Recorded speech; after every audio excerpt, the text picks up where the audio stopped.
ప్రస్తుతం మనం తిరుమలగిరి సాగర్ మండలం తిరుమలగిరి సాగర్లో ఉన్నాము. మనం ప్రస్తుతం సీనియర్ నాయకుడు కాంగ్రెస్ పార్టీలో సుదీర్ఘకాలం నుంచి పనిచేస్తున్నారు. అలాగే ప్రజాసేవకుడు మనతో పాటు ఉన్నారు. ఆయన పగడాల సైదుల్ యాదవ్ గారు మనతో పాటు ఉన్నారు. నమస్కారం సార్. అన్న నమస్తే. మీరు రాజకీయంలో ఎప్పుడు అడిగేసారు, అలాగే మీరు ప్రజాసేవ కూడా చేస్తున్నారని మా దృష్టికి వచ్చినది. మీరు ఇప్పటి వరకు మీ రాజకీయ జీవితంలో ఎలాంటి ఒడిదొడుకులు లేని ప్రజాసేవలో మీరు ఎలాంటి నిమగ్నమై ఉన్నారు? మీరు రాజకీయాల్లో అంటే నేను కనీసం ఒక 25 సంవత్సరాల నుంచి పార్టీలో పనిచేస్తూ దాంట్లో భాగంగా గౌరవ పెద్దలందరూ కూడా అందరితో కలిసిమెలిసి ఉన్నటువంటి క్రమంలో కావచ్చు, ఏది ఏమైనా మనం ఉన్న దాంట్లో మన పనులు మనం చేసుకుంటూ, మనం ఒక పేదరికం నుంచి వచ్చినాం కాబట్టి అటు పార్టీ పనులు కావచ్చు, ఇటు మన వ్యక్తిగతంగా మనం చేసుకునేటటువంటి పనులు కావచ్చు చేసుకుంటూ మనకు అంతో ఎంతో మనం సంపాదించే సంపాదనలో కాస్త ప్రజాసేవలో కూడా చేయాలనే ఒక ఆలోచనతో ముందుకెళ్తుంది. అలా మీరు ఇప్పటి వరకు మీరు రాజకీయ పార్టీలో కొనసాగుతున్నారు, అంటే సుదీర్ఘకాలం నుంచి కాంగ్రెస్ పార్టీలో కొనసాగుతున్నారు. మీరు కాంగ్రెస్ పార్టీలో ఎలాంటి పదవులు అనుభవించారు? ప్రజలకు ఏ విధమైన సేవా కార్యక్రమంలో మీరు ముందున్నారు?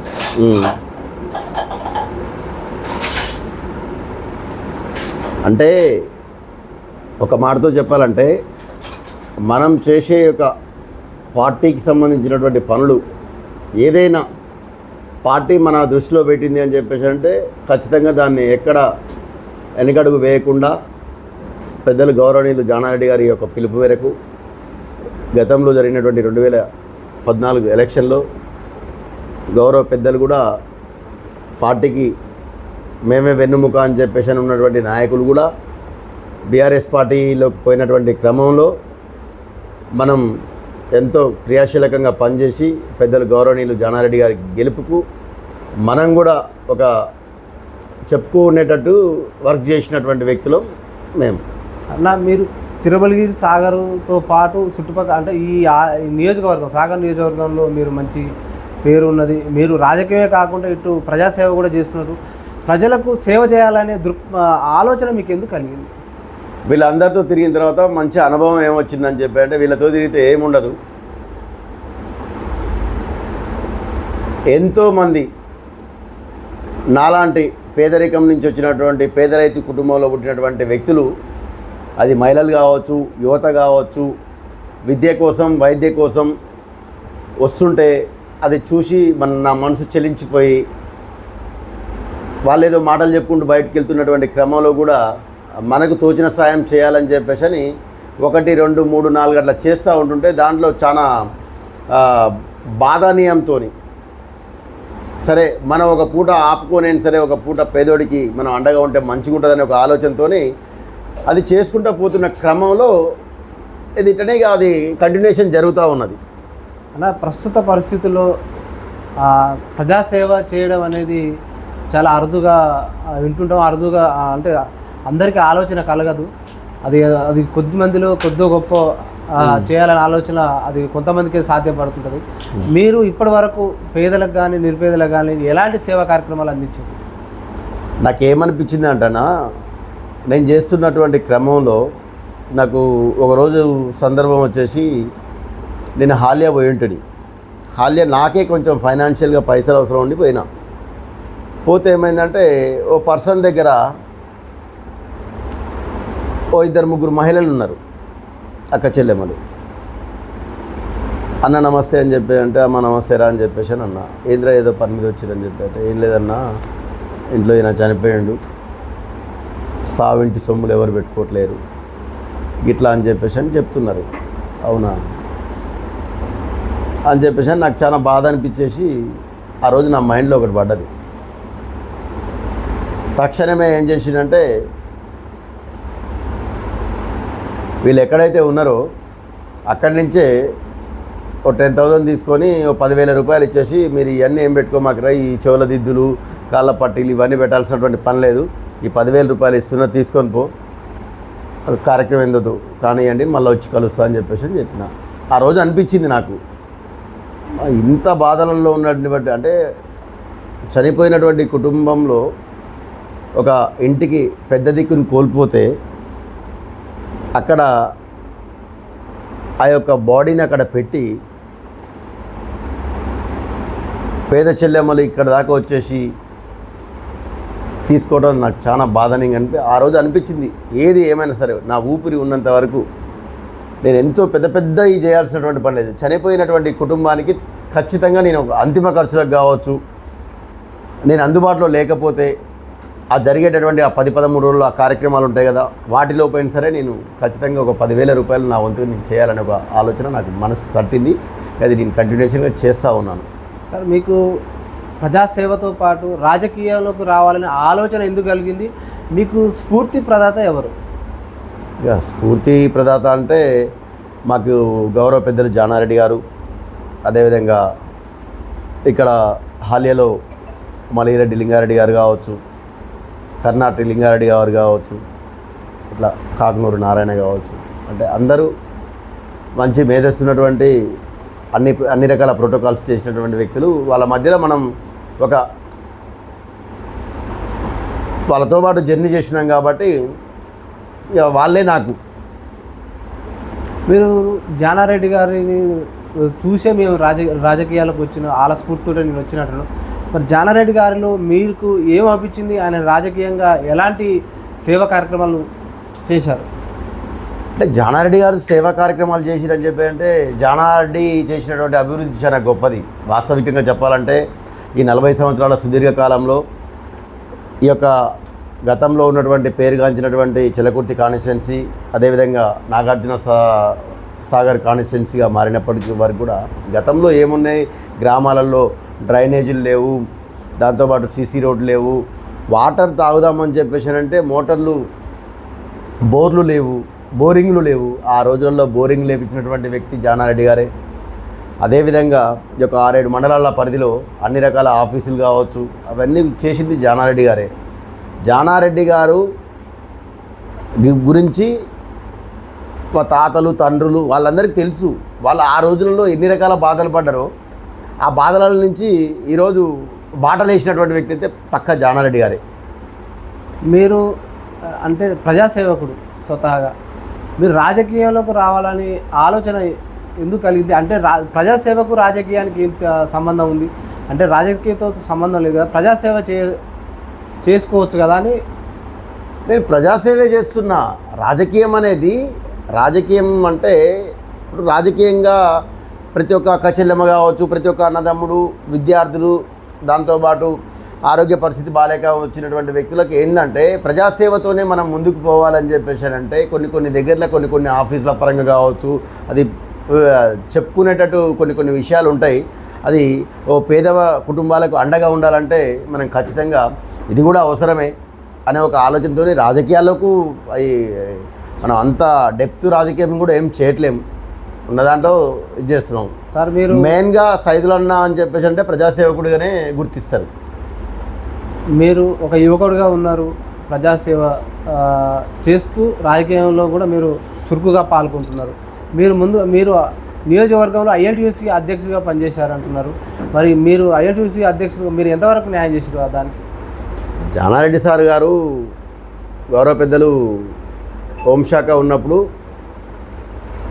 ఈ యొక్క నాగార్జున సాగర్ నియోజకవర్గంలో నేను ఐఎన్టీయూసీ ప్రెసిడెంట్గా చేసిన. అంటే కార్మికుడి యొక్క కష్టాలు నాలాంటి పేదోడికే తెలుస్తుంది కాబట్టి అది ఇచ్చినందుకు నేను చాలా సంతోషపడ్డా. ఆ తర్వాత ఏమైందంటే ఇట్లనే మేడేలు వస్తుంటాయి కదా, అంటే కార్మికుల గురించి ఆ యొక్క కార్యక్రమం చేసుకునేటటువంటి దగ్గర అందరం కలిసి కనీసం ఒక 700-800 మంది 1000 మంది పైచిలకు, అది హమాలి అన్నలు కావచ్చు, టాపీ మేస్త్రి అన్నలు కావచ్చు, దాంతోపాటు రిక్షా కార్మికులు కావచ్చు, ప్రతి ఒక్కరు కార్మిక సోదరీమణులందరితోని ఆ రోజు నేను కలిసి ఉండటం నాకు చాలా ఆనందదాయకంగా ఉండే. అప్పుడు కూడా అనిపించింది, అబ్బా ఇదొకటి నాకు ఇవ్వటం, నన్ను గుర్తించే నాకు ఇది ఇచ్చిరు కదా అని చెప్పేసి సంతోషపడ్డా. దానికి అది ఇచ్చినందుకు కూడా నేను ప్రత్యేకంగా అది మా గౌరవ పెద్దలు జానారెడ్డి గారు కావచ్చు, అదేవిధంగా ఉత్తమ్ కుమార్ రెడ్డి సార్ కావచ్చు, వీళ్ళిద్దరికి నేను ప్రత్యేకమైనటువంటి ధన్యవాదాలు ఇప్పుడు కూడా చెప్పదలుచుకున్నా. ఎందుకంటే ఆ రోజు వాళ్ళ కష్టసుఖాలు నాకు తెలిసినది కాబట్టి నేను కూడా ఒక పేద రైతు కుటుంబం నుంచి వచ్చినటువంటి వ్యక్తిని నా ప్రస్తావన ఫస్ట్ ఒక ఆటో డ్రైవర్గా నేను కనీసం నల్గొండ జిల్లా అధ్యక్షత పదవి చేసిన, గౌరవ అధ్యక్షులు చేసిన, ఎక్కడ ఆపద వస్తే అక్కడ ఖచ్చితంగా సైదులన్నా వస్తాడు. ఎక్కడన్నా దురదృష్టవశాత్తు ప్రమాదవశాత్తు ఇన్సిడెంట్లు జరుగుతాయి కదా, యాక్సిడెంట్లు గిట్లా జరిగిన క్రమంలో పోయి నా పనులన్నీ పక్కన పెట్టేసుకొని ఖచ్చితంగా ఓ తమ్ముడికి అండగా ఉండాలని చెప్పేసి పోయి అన్ని రకాల సమస్యలు క్లియర్ చేసుకొని అక్కడికక్కడనే ఏమన్నా వాళ్ళకో వీళ్ళకో దెబ్బలు తగిలితే ఫస్ట్ ఎయిడ్ ట్రీట్మెంట్కి తక్షణమే మనం తీసుకుపోయినటువంటి ఆటోలో తీసుకుపోయి చూస్తున్నటువంటి ఇట్లా ఈ సేవాభావాలు మాకు స్టార్టింగ్ నుంచే ఉన్నాయి. ప్రస్తుతం కాంగ్రెస్ పార్టీ ఒక గిరిజన బిడ్డకు ఎమ్మెల్సీ ఇచ్చింది, దాన్ని ఏ విధంగా చూడొచ్చు? ఈ విషయంలో మాత్రం ఖచ్చితంగా నేను కాంగ్రెస్ పార్టీకి, మన తెలంగాణ రాష్ట్ర సీఎం రేవంత్ రెడ్డి గారికి, అదేవిధంగా గౌరవ పెద్దలు జానారెడ్డి గారికి కావచ్చు, మా యొక్క నల్లగొండ జిల్లా ఎంపీ గారికి కావచ్చు, మా నాగార్జున సాగర్ నియోజకవర్గ శాసనసభ్యులైనటువంటి జైవీర్ గారికి కావచ్చు ప్రత్యేకమైనటువంటి అభినందనలు తెలియపరుస్తున్నా. ఎందుకంటే మీ ఛానల్ ద్వారా ఎంత కష్టపడాలనో అంత కష్టపడ్డటువంటి వ్యక్తి శంకర్ నాయక్ గారు. ఎందుకంటే ఆ శంకర్ నాయక్ గారి కష్టాలేందో నాకు తెలుసు. ఆయన ఎంతవరకు అహర్నిశలు కష్టపడ్డాడు. గత 30 ఏళ్ళ సర్వీస్, 35 ఏళ్ళ సర్వీస్లో జానారెడ్డి గారిని వీడి బయటికి వెళ్ళలేదు. దాంట్లో భాగంగా ఈరోజు తెలంగాణ రాష్ట్రంలో కాంగ్రెస్ పార్టీ గుర్తించి ఈ యొక్క గిరిజన బిడ్డకి ఆ శంకర్ నాయక్ అన్నకు ఈ ఎమ్మెల్యే కోటాల నుంచి ఎమ్మెల్సీ పదవి ఇచ్చినందుకు ప్రత్యేకమైనటువంటి అభినందనలు నేను తెలియపరచుకుంటా ఉన్నాను. అది గౌరవ పెద్దలు జానారెడ్డి గారితోనే సాధ్యమైంది. ఇది జానారెడ్డి గారి వల్లనే వచ్చిందంటారా ఎమ్మెల్సీ పదవి? అవును, కష్టపడ్డ కార్యకర్తకు గుర్తింపు కావాలి అని చెప్పేసి అంటే కాంగ్రెస్ పార్టీలో సీరియల్ పరంగా ఉంటాయి. ఎవరు కష్టపడ్డారు ఏం సంగతి అని చెప్పేసి జాతీయ పార్టీలు కదా, ప్రాంతీయ పార్టీలు వేరు, జాతీయ పార్టీలు వేరు. కాబట్టి ఖచ్చితంగా కష్టపడ్డటువంటి వ్యక్తికి 4 రోజులు వెనుకో ముందో మాత్రం ఖచ్చితంగా ప్రోటోకాల్ వస్తుంది. అది ఒక గిరిజన బిడ్డకి ఇచ్చినందుకు మేము ప్రత్యేకమైనటువంటి కాంగ్రెస్ పార్టీకి, అది సీఎం రేవంత్ రెడ్డి గారికి కావచ్చు, మళ్ళా మా గౌరవ పెద్దలు జానారెడ్డి గారికి, ఎంపీ గారికి, ఎమ్మెల్యే గారికి, అందరికీ కాంగ్రెస్ పార్టీలో ఉన్నటువంటి ప్రతి ఒక్కరికి కూడా గౌరవప్రదంగా నేను చేతులు జోడించి మరి ఈ యొక్క శంకర్ నాయక్ అన్నకి ఈ ఎమ్మెల్సీ పదవి ఇచ్చినందుకు చాలా ఆనందదాయకంగా ఉన్నది. కాంగ్రెస్ పార్టీకి జానారెడ్డి గారి సేవలు అవసరమని అక్కడక్కడ ప్రజలు అంటున్నమాట, కార్యకర్తలు అంటున్నమాట. మరి జానారెడ్డి గారికి ఏమైనా పదవి వచ్చే అవకాశం ఉందా? మరి ఆయన సలహా ఏమన్నా? జానారెడ్డి సారు అన్ని రకాల పదవులు ప్రజలకు సేవలు అందించిండు. ఇక ఆయన కొత్తగా చేయాల్సినటువంటి పదవులు కూడా ఏం లేదు. ఇంకోటి ఏంటంటే ది మోస్ట్ సీనియర్ నాయకుడు కాబట్టి కొన్ని విషయాలు తెలుసుకోవడం కోసం ఇప్పుడు మనమే ఉన్నాం. నా ఏజ్ వచ్చేసి ఈరోజు 46. నేను నాకు ఏదైనా అర్థం కాకపోతే ఏం చేస్తా, ఒక 65-70 సంవత్సరాలటువంటి వృద్ధుల దగ్గరికి పోయేసి పెద్దనాన్న పెద్దమ్మ గిదేంది గిది సంగతి అని తెలుసుకుంటాం. అట్లనే కాంగ్రెస్ పార్టీ కూడా ఏది సీనియర్లందరినీ కూడా ముఖ్య సలహాదారుడిగా ఎంచుకుంటుంది. దాంట్లో తప్పే ఉన్నది. ఇటీవల కాలంలో కాంగ్రెస్ పార్టీ ఎమ్మెల్యే అనే ఒక ఎమ్మెల్యే నా మంత్రి పదవికి జానారెడ్డి గారు అడ్డుపడుతున్నారని అంటున్నారు. మరి ఇది 100% తప్పు. ఎందుకంటే పార్టీ గుర్తిస్తుంది ఎవరు ఎంతవరకు వర్క్ చేసుకుంటూ పోతున్నారు అనేది ఒక ఆలోచన చేస్తుంది. ఖచ్చితంగా రాజగోపాల్ రెడ్డికి ఏదో ఒక రకమైనటువంటి ప్రోటోకాల్ చేస్తుంది. అది మనం చెప్పాల్సినటువంటి పని కూడా కాదు. అది జానారెడ్డి అడ్డుపడుతుండు అనేది తప్పు. ఎందుకంటే ఆయన ప్రశాంతంగా నేను ఉన్నంత వరకు ప్రజలకు సేవలు అందియాలనే ఒక ఆలోచనతో కానీ ఒకరితో మాట పడేటటువంటి పరిస్థితిలో లేడు. ఆయన ఆశీర్వాదం కూడా ఒక సీనియర్గా రాజగోపాల్ రెడ్డి సార్కి ఉంటుంది, ముచ్చటే లేదు. గవర్నమెంట్ ఫామ్ అయి దాదాపు 16 నెలలు కావస్తుంది, ఇంకా కొన్ని మంత్రి పదవుల విస్తరణ జరగలేదు. ఇది ఎందుకు జాప్యం జరుగుతుంది? ఎక్కడ కారణం ఏమై ఉంటుంది? ఇప్పుడు జరుగుతున్నటువంటి ఈ బీసీల పట్ల 42% సంబంధించినటువంటి ఇవన్నీ కార్యక్రమాలు, అసెంబ్లీ ఇదంతా జరిగింది కాబట్టి దీని తర్వాత తదనంతరం ఇవన్నీ ఫుల్ఫిల్ చేసేటటువంటి పరిస్థితి కూడా మంత్రులందరూ కలిసి, సీఎం అందరు కలిసి సిట్టింగ్ ఏర్పాటు చేసుకున్నారు.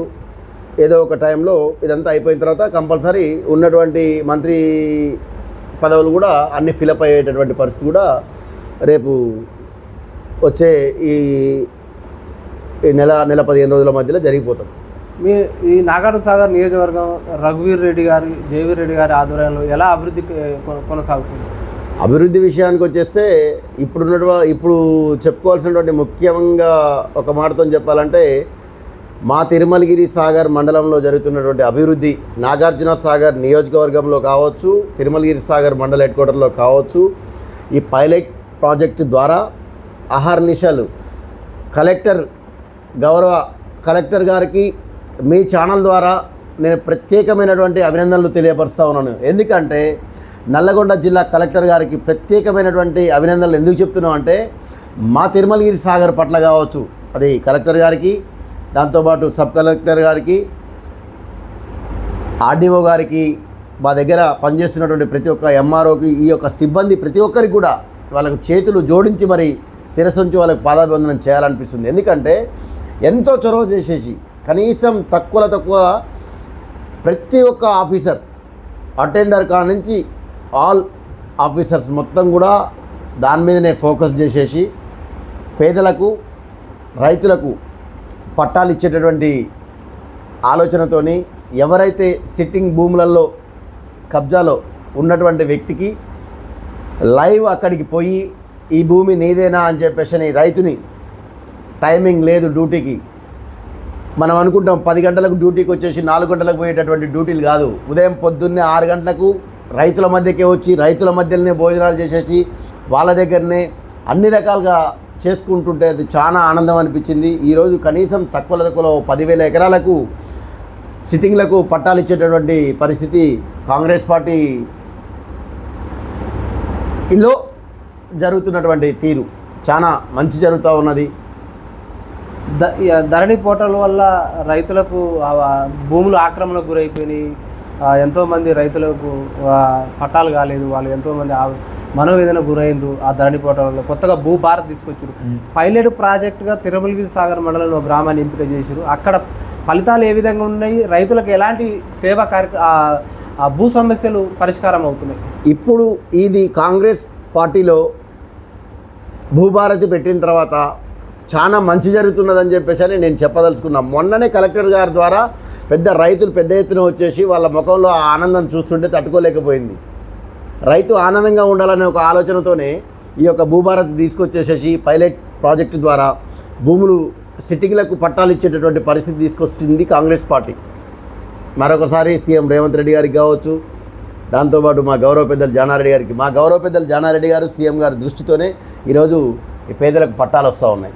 ఇప్పుడు నూతనంగా ఏర్పడ్డది తిరుమలగిరి సాగర్ మండలం. అవును, తిరుమలగిరి సాగర్ మండలం నూతనంగా ఏర్పడ్డది కాబట్టి ఎలాంటి డెవలప్మెంట్ అభివృద్ధి కార్యక్రమాలు జరుగుతున్నాయి? ఇంకోటి కూడా ఏంటంటే ఇప్పుడు మన ఛానల్ ద్వారా నేను మా గౌరవ పెద్దలు జానారెడ్డి గారికి కావచ్చు, సీఎం రేవంత్ రెడ్డి గారికి కావచ్చు, మంత్రి కోమటిరెడ్డి వెంకటరెడ్డి గారికి కావచ్చు ఏం చెప్పదలుచుకున్నానంటే, దయచేసి కాంగ్రెస్ పార్టీ కార్యకర్తగా నేను పార్టీకి ఎంతో క్రియాశీలంగా పనిచేసినటువంటి వ్యక్తిగా, ఒక సాధారణ వ్యక్తిగా కూడా నేను చెప్పదలుచుకున్నది ఏంటంటే, ఒక్కసారి ఆలోచన చేసేసి మా యొక్క తిరుమలగిరి సాగర్ మండలాన్ని, నూతనంగా అయినటువంటి మండలం వెనుకబడి ఉన్నది, అక్కడ అన్ని రకాల ఆఫీసులు లేవు. అది పోలీస్ స్టేషన్ నూతన భవనం కావచ్చు, ఎంఆర్ఓ ఆఫీస్ నూతన భవనం కావచ్చు, గ్రామ పంచాయతీ నూతన భవనం కావచ్చు, అన్ని రకాల ఆఫీసులు లేవు. దయచేసి ఒక్కసారి ఆలోచన చేసేసి మా మండలాన్ని కూడా మీరు ముందుకు తీసుకుపోతారనే ఒకటి పూర్తి ఆలోచనతోని ఈ ఛానల్ ద్వారా నేను మా గౌరవ పెద్దలు జానారెడ్డి గారికి, అదేవిధంగా మా ఎంపీ గారికి, మా ఎమ్మెల్యే గారికి కూడా నేను ఒకసారి చెప్పదలుచుకున్నా. అంటే సార్ మీ ఉద్దేశం ఏంటంటే దత్తత తీసుకోమని ఏమైనా పోతున్నారా ప్రత్యేకంగా? మండలం దత్తత తీసుకున్నట్టే. ఇప్పుడు వాస్తవంగా చెప్పాలంటే మా ఎమ్మెల్యే గారు ప్రజెంట్గా దత్తత తీసుకున్నట్టే. ఎందుకంటే కలెక్టర్ గారు అహర్నిశలు, జాయింట్ కలెక్టర్ గారు, ఆర్డీఓ గారు, ఎంఆర్ఓ గారు వీళ్ళందరూ వచ్చేసి అక్కడ నైట్లు బస చేసి మరీ వర్క్ చేస్తున్నారు. అంటే దత్తత తీసుకున్నట్టు కదా. అది ఆ ఘనత అది ఖాళీ మా జయవీర్ బాబుకే ఉన్నది, మా ఎమ్మెల్యే గారికి. మీరు ప్రజాసేవకుడు, రాజకీయంలో కూడా అంటే సీనియర్గా ఉన్నారు మోస్ట్. మీరు భవిష్యత్తులో ఏమైనా పదవులు ఆశిస్తున్నారా? అది ప్రజల నిర్ణయం ఉంటుంది. ఏదైనా పోటీలు చేసేటటువంటి పరిస్థితి వచ్చినప్పుడు ప్రజల ఆశీర్వాదం ఉండాలి. ఏంది మన వరకు మనకు అది మనకి ఇంతకు మించిన పదవి కూడా ఏమీ పెద్ద అవసరం లేదు. ఎందుకంటే ప్రజాసేవకుడిగా పేరు తెచ్చుకున్నాం అంటే అది చాలు, అది గొప్ప పేరే. ఎందుకంటే ఉన్న దాంట్లో ఈ రాజకీయాల్లో పోయి గా పదవి చేసి గీ పదవి చేసి ఏదో చేసేసి అదో ఇదో నిందలు వేసుకోవాల్సిందే తప్ప, కానీ ప్రజాసేవ చేస్తుంటే ఆ ఆనందం వేరు, ఆ బాధ, ఆ సుఖ సంతోషాల మధ్యలో మనం ఎన్నో రకాలుగా ప్రతి పేద కుటుంబం దగ్గరికి పోతుంటే నాకు చాలా దుఃఖం వచ్చేటటువంటి పరిస్థితి కూడా చాలా తెచ్చుకున్నా. ఈరోజు అంటే కేసీఆర్ గారు 25 వసంతాలు పూర్తి చేసుకున్న రజతోత్సవ సభ నిర్వహిస్తున్నారు. మరి అది కాంగ్రెస్ పార్టీ మీద యుద్ధం ప్రకటించబోతుందా? మరి అది యుద్ధం ప్రకటించబోతుందా అని చెప్పేసి అనేది ఏం లేదు. ఇప్పుడు ఆటోమేటిక్గా ప్రతిపక్షంలో ఉన్నప్పుడు ఏదో ఒక అందరూ ఒక దగ్గరికి జమ కావాలంటే ఏదో ఒకటి పెట్టుకోవాల్సిందే. ఏంది అదేందో ఒక 4-5 నియోజకవర్గాలు పెట్టుకునే దానికంటే 4-5 నియోజకవర్గాలు పెట్టుకుంటే జనం పెద్ద ఎత్తున రారు. కాబట్టి ఏం చేయాలి, తెలంగాణ రాష్ట్రం మొత్తం అన్ని నియోజకవర్గాల్లో ఒక దగ్గరికి వచ్చేసి ఎంతో కొంతమంది వస్తారు కదా, వస్తే ఏదో ఒకటి మాట్లాడుకోవచ్చు అనే ఒక ఆలోచనతో అది పెట్టుకోవడం వల్ల వచ్చినటువంటి కాంగ్రెస్ పార్టీకి వచ్చినటువంటి నష్టమేం లేదు, లాభం తప్ప నష్టమేం లేదు. ఎందుకంటే ఆ లాభం ఎందుకు అనేది కూడా నేను చెప్తా ఉన్నాను. ఆయన ఏదో మాట్లాడతాడు, ఏంది ఆయన మాట్లాడినప్పుడు ఇక్కడ మా గౌరవ పెద్దలు కాంగ్రెస్ పార్టీ సీనియర్ నాయకులందరూ కూడా, మంత్రులు, సీఎం గారు అందరూ కూడా వింటారు. విన్న తర్వాత దానికి కౌంటర్ వెంటనే చెప్తారు కదా. మేము చేసే పని మేము చేసుకుంటూ పోతున్నాం. మేము ప్రజలకు అన్ని రకాలుగా నిధులు నియామకాలు ఏర్పాటు చేసుకుంటూ మా పని మేము చేసుకుంటూ పోతున్నాం. నీకేందంటే అది నువ్వు తట్టుకోలేక ఏదో ఒకటి పెట్టుకొని అందరం కలిసి ఒక దగ్గర ఉండాలని ఒక ఆలోచనతో ఉండొచ్చు. పగడాల సైదుల్ యాదవ్ గారి ప్రజా సేవ కార్యక్రమాలు ఇక ముందు కొనసాగుతాయా? ముందు నా ఊపిరి ఉన్నంత వరకు నేను పేదల పక్షాన్నే ఉంటా, పేదల కోసమే ఉంటా. నేను ఒక పేద బిడ్డగా, నేను ఒక పేద రైతు కుటుంబంలో పుట్టిన కాబట్టి నేను మీ మీడియా ద్వారా చెప్తా ఉన్నాను, ప్రతి పేద కుటుంబానికి నేను ఒక పేద బిడ్డగా అండగా ఉంటా. ఆ ఇంటికి ఒక పెద్ద కొడుకునై పోతా. నాకున్న దాంట్లో నేను సంపాదించేటటువంటి సంపాదనలో 70% పేదల పక్షాన్నే నేను ఉంటా, పేదలకు అండగా ఉంటానని చెప్పేసి నేను ఒక మీడియా ద్వారా చెప్తా ఉన్నాను. మీరు ఈ ప్రజాసేవ కార్యక్రమాలు మీరు రాజకీయ ఉద్దేశంతో చేస్తున్నారా, లేక మీరు స్వచ్ఛందంగానే చేస్తున్నారా? నేను స్వచ్ఛందంగానే చేస్తున్నా. రాజకీయాలు 5 సంవత్సరాలు వస్తూ ఉంటాయి, పోతూ ఉంటాయి. కానీ ప్రజాసేవ జీవితకాలం మనిషి బతికున్నంత వరకు అది ఖచ్చితంగా మనిషి మనిషి మరణించిన తర్వాత కూడా ప్రజాసేవ బతికే ఉంటుంది. ఎందుకంటే నేను చేస్తున్నటువంటి ప్రజాసేవలో నా కొడుకు చేస్తూ ఉన్నాడు, నా భార్య చేస్తూ ఉన్నది, నా కూతురు చేస్తూ ఉన్నది. నా ఇంటి ముందుకు నా తిరుమలగిరి సాగర్ మండలం నుంచి కావచ్చు, నా తిరుమలగిరి గ్రామం నుంచి కావచ్చు, నా ఇంటి ముందుకు వచ్చిన ప్రతి ఒక్కరిని కూడా ఇంట్లో కూర్చోబెట్టుకొని నేను టైంకు ఉన్నా లేకపోయినా నా ఇంట్లో చేయి కడగంది నా భార్య కావచ్చు, నా కూతురు కావచ్చు, నా కొడుకు కావచ్చు, ఎవరిని బయటికి పంపారు. ఖచ్చితంగా మా కుటుంబం పేదలకు అండగా ఉంటాం. మేము ఒక పేద కుటుంబం కాబట్టి మాకున్న దాంట్లో మేము తినే టైంలో ఒక పూట మార్చుకున్నా సరే మేము ఖచ్చితంగా పేదలకు అండగా ఉంటామని చెప్పేసి చెప్తాను. సార్, ఫైనల్గా మీరు ఈ ఆలియా మున్సిపాలిటీతో పాటు తిరుమలగిరి సాగర్ కూడా కూతవేడు దూరంలో ఉన్నది. మీరు చేసే ఆ సేవా కార్యక్రమాలు మీ మండలం వరకైనా మొత్తం నియోజకవర్గం మొత్తం చేస్తున్నారు? ఇప్పుడు ప్రజెంట్ నేను తిరుమలగిరి సాగర్ మండలంలో మా గ్రామంలో చేస్తూ ఉన్నాను. ఆ దేవుడి ఆశీర్వాదం, ప్రజల ఆశీర్వాదం ఉండి నేను చేసేటటువంటి వ్యాపారం కావచ్చు ముందుకు పోతూ ఉంటే ఆటోమేటిక్గా ఖచ్చితంగా నియోజకవర్గ స్థాయిలో కూడా నేను ప్రతి పేద కుటుంబం, నిరుపేదకు మాత్రం నేను ఎక్కడ ఉన్నా, అది ఏ నియోజకవర్గంలో ఉన్నా కానీ నా నియోజకవర్గం పరిధిలో నిరుపేద ఉంటే మాత్రం ఖచ్చితంగా ఇప్పుడు కూడా పోతా, ఎప్పుడైనా పోతా. గత 10 ఏళ్ళ బీఆర్ఎస్ పాలన ఎలా ఉన్నది, ప్రస్తుత కాంగ్రెస్ పాలన ఎలా ఉంది? ఇప్పుడు 10 ఏళ్ళు పరిపాలించినటువంటి వ్యక్తి గురించి నేను చెప్పాల్సినటువంటి పని లేదు. ఇప్పుడు కనీసం 16 నెలల కాంగ్రెస్ పార్టీ అధికారంలోకి వచ్చిన తర్వాత జరుగుతున్నటువంటి ప్రజాపాలన ఎంత ముందుకెళ్ళిపోతూ ఉన్నదో మీరు చూస్తూనే ఉన్నారు. సరే, సంక్షేమ పథకాలు కావచ్చు, ఈ 6 గ్యారంటీలు కావచ్చు, ఒక పూట వెనుకో ముందు 1 by 1 ముందుకు తీసుకుపోయేటటువంటి పరిస్థితిలో గౌరవ పెద్దలు సీఎం గారు ఉన్నారు. అంత మంచి జరుగుతుంది.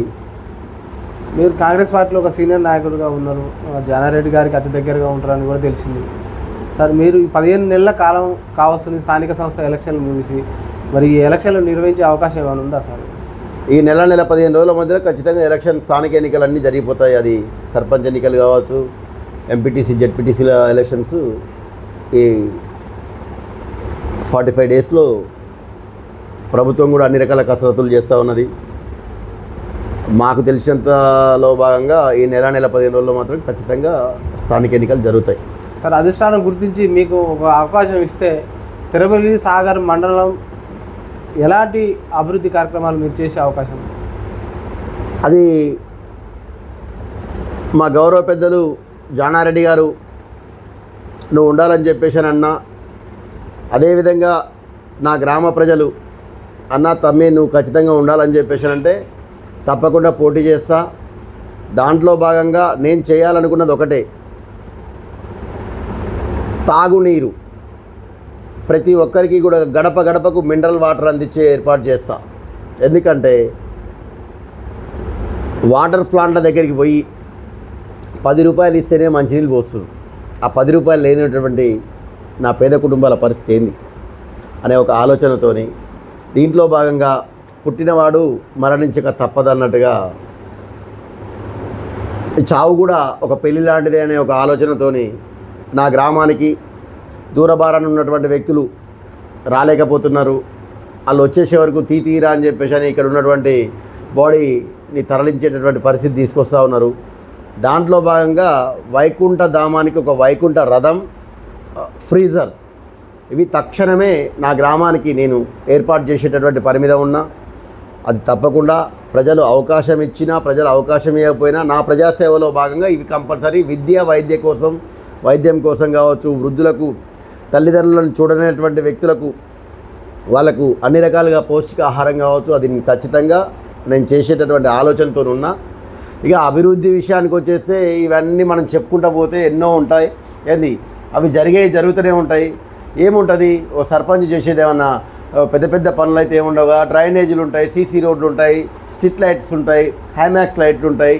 ఏంది వృద్ధులకు కుల మతాలు లేకుండా, పార్టీలు లేకుండా వాళ్ళకు అర్హులైనటువంటి ప్రతి ఒక్క వ్యక్తికి, ప్రతి ఒక్క అవ్వాతాతలకు, ప్రతి ఒక్క అమ్మాయిలకు, వాళ్ళు ఎలిజిబుల్ ఉన్నటువంటి వ్యక్తులకు ఖచ్చితంగా వాళ్ళకు ఒక ఫంక్షన్స్ కావచ్చు, ఏంది నిరుపేదకు ఇల్లు లేనటువంటి వ్యక్తులకు పార్టీ ద్వారా వచ్చినటువంటి రేపు జరుగుతున్నటువంటి తరుణంలో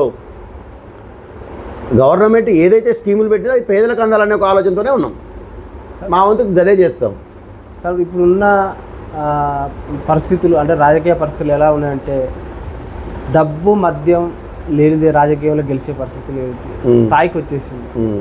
ఒక సామాన్యుడు, ఒక సేవ చేసే వ్యక్తి, ఒక మేధావి పోటీ చేసిన గెలవని పరిస్థితి ఏర్పడింది. మార్పు ఎట్లా ఉంటుందో రేపు స్థానిక ఎన్నికలలో మా తిరుమలగిరి సాగర్ మండలం నుంచి, మా యొక్క తిరుమలగిరి గ్రామం నుంచి మా గ్రామ ప్రజలు మంచి తీర్పిస్తారు. అది మళ్ళీ వచ్చి మీరే ఇంటర్వ్యూ తీసుకుంటారు. ఏంది మా దగ్గర మందు, మద్యం, డబ్బు, నోటుకు ఓటేస్తా అనేటటువంటి రోజులు పోయినాయి.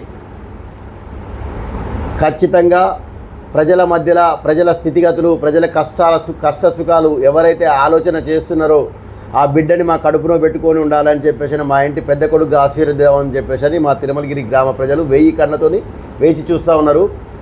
ఈ తర్వాత రేపు స్థానిక ఎన్నికలు అయిపోయిన తర్వాత మళ్ళా మీ ఛానల్ ద్వారా మళ్ళీ నేను నా ప్రజలకు అందరికీ చేతులు జోడించి శిరస్సు ఉంచి వాళ్ళందరికీ పాదాభివందనం చేసేటటువంటి పని మీద నేను ఉంటాను.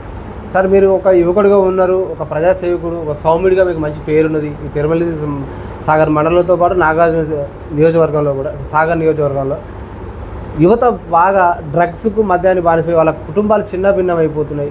యువతలో మార్పు రావాలంటే కొత్త చట్టాలు రావాలా, ఎలాంటి అవేర్నెస్ కల్పించాలి ప్రభుత్వాలు? దీని పరంగా కూడా మేము దేవుడి దయ వల్ల సరే చాలా దిక్కులో చూస్తూ ఉన్నాం.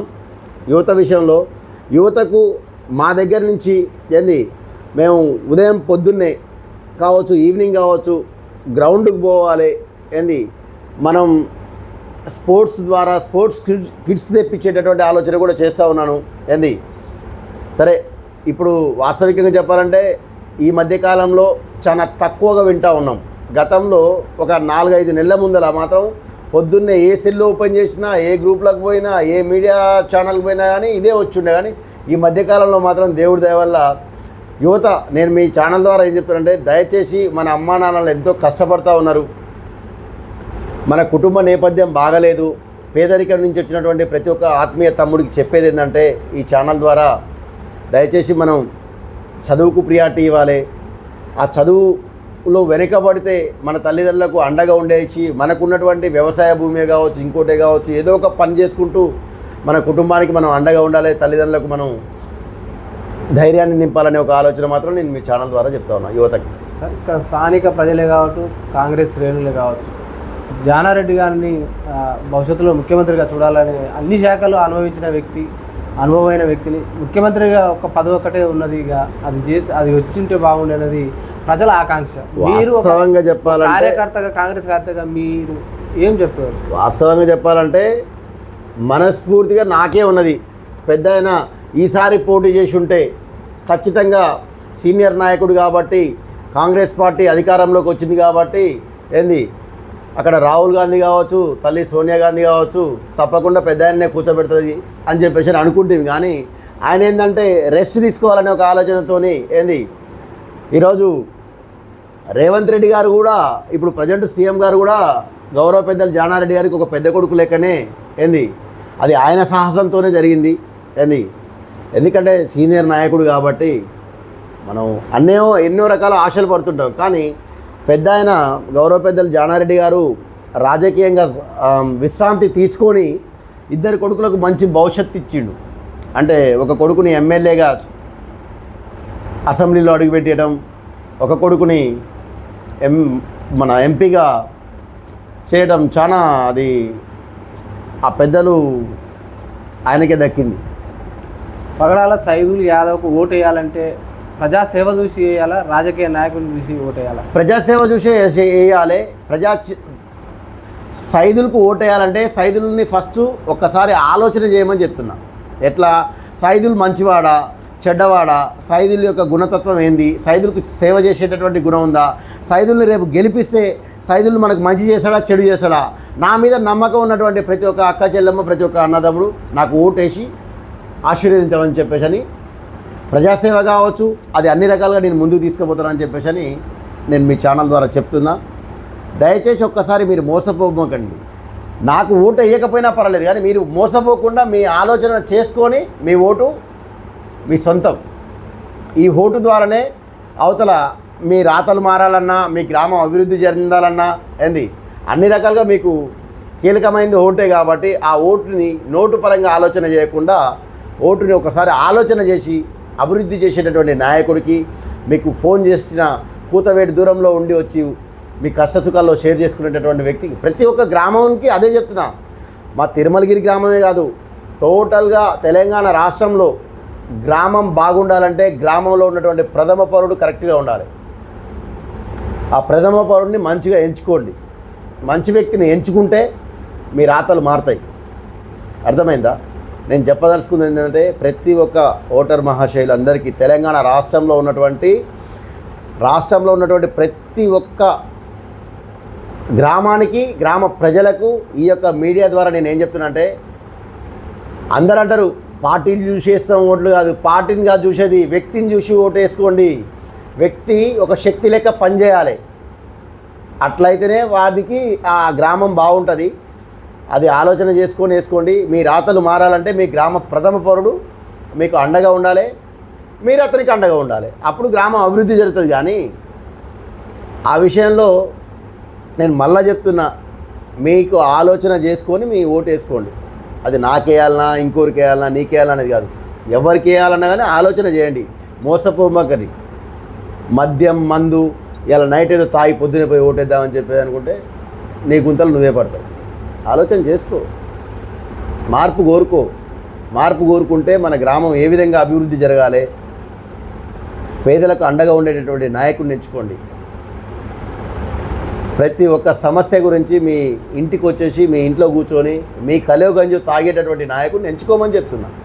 అంతే. నేను ఈ ఛానల్ ద్వారా చెప్పేది ఏంటంటే, నేను ఓటు విషయానికి వచ్చేస్తే మాత్రం 1-2 సార్లు ఆలోచన చేసుకొని ఓటు వేసుకుంటే ఆ యొక్క మార్పు ఎట్లా ఉంటుందో చూపిస్తాడు. ఒకసారి అవకాశం ఇవ్వాలి కదా ఎవరికైనా సరే. ఒక్కసారి అవకాశం ఇస్తే తెలుస్తుంది. అవకాశం ఇవ్వక ముందుకే మనం మట్టుకు ఏం చెప్పగలుగుతాం. Okay sir, thank you sir. చూస్తూనే ఉండండి మీ తెలుగు.